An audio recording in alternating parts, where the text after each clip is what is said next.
Oyez! Oyez! Oyez! Oyez! Oyez! Oyez! Nobles gens et gentes dames, veuillez approcher et ayez les oreilles bien ouvertes, car en ce 9e jour de l'an de grâce 2024, j'ai mon lot de nouvelles pour vous.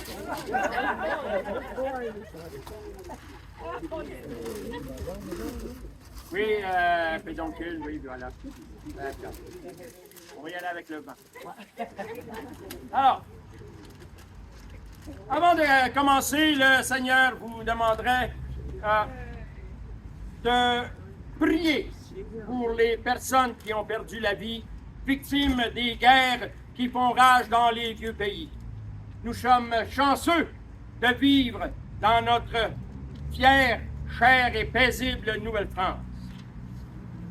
Tout d'abord, le Seigneur tient à remercier le grand voyer d'avoir enfin ouvert le grand pont afin de débloquer le lot de carrioles qui s'y entassait chaque matin. Ça nous a fait sacrer plus d'un au grand malheur de notre monsieur le curé. Mais j'ai ouï dire que ses oreilles ont frisé lors du concours de la grande menterie vendredi soir, car la panoplie de menteurs et de menteuses se sont surpassés dans leur mentrissure. D'ailleurs, monsieur le curé était le juge. Qui d'autre ne peut être le meilleur juge des menteurs qu'un curé? Le dossier de l'hôpital. Eh oui, je vais vous en reparler encore. On sait tous que ce sont les cigognes qui apportent les bébés. Eh bien, dans notre seigneurie, ce sont les grues qui se sont mises à l'œuvre pour nous apporter notre hôpital. Mais tombez pas malade tout de suite, elle sera pas faite demain matin.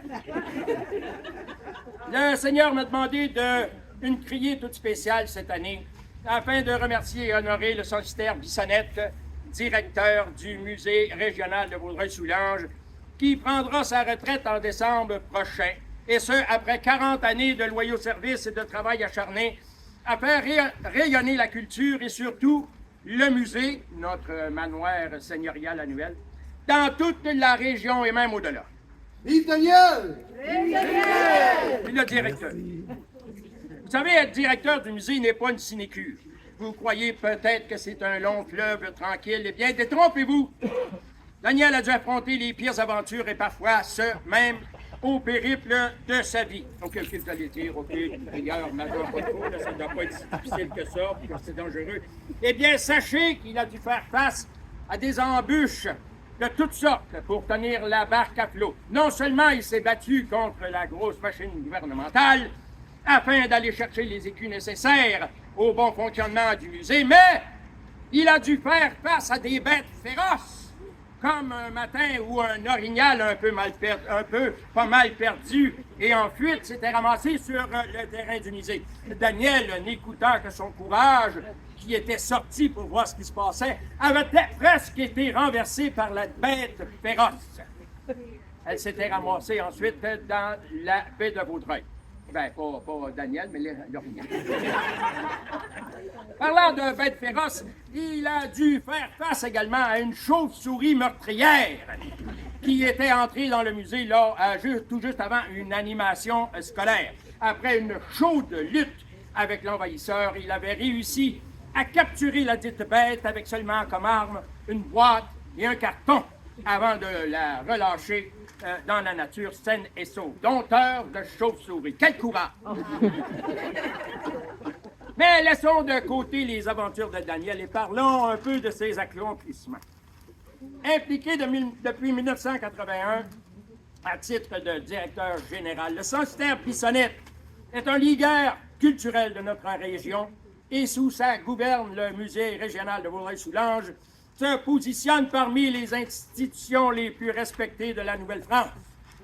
Daniel, dès la fin des années 1980, siège et préside de nombreux organismes ou comités, étant en culture qu'en économie, contribuant ainsi au rayonnement de la région. Au niveau national, il a siégé comme administrateur à la Société des musées de la Nouvelle-France, l'Observatoire de la Société des musées de la Nouvelle-France et au comité consultatif du Centre de conservation de la Nouvelle-France. La Nouvelle-France. Il Il a fait preuve d'un grand engagement social durant sa carrière. Plusieurs auteurs sont publiés grâce à la générosité du musée et il a valorisé les gens issus de la diversité en les intégrant dans des activités. Une place de choix est réservée aux Premières Nations. Daniel a fait preuve également d'un grand engagement professionnel. Il a su s'entourer d'une équipe professionnelle et d'une douzaine de personnes expérimentées et passionnées. Ceci est un exploit pour un musée régional en Nouvelle-France. La confiance et l'écoute qu'il porte envers ses employés ont un effet de rétention remarquable. Les conditions salariales modestes sont compensées par un cadre de travail où la créativité et la collégialité sont la norme.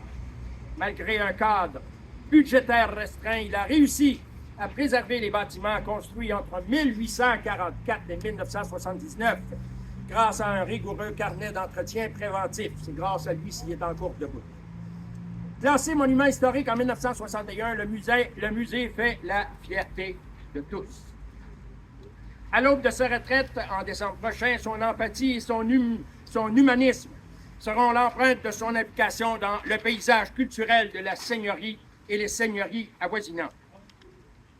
Cher censitaire Bissonnette, au nom du seigneur Michel Eustache Caspar Alain Chartier de Ledbinière et de tous les censitaires de la seigneurie, nous te souhaitons une bonne et paisible retraite bien méritée. Ce sera de grandes chaussures à porter pour le prochain directeur ou directrice.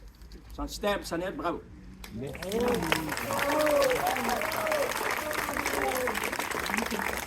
Vive le directeur! Vive le directeur! Vive le roi!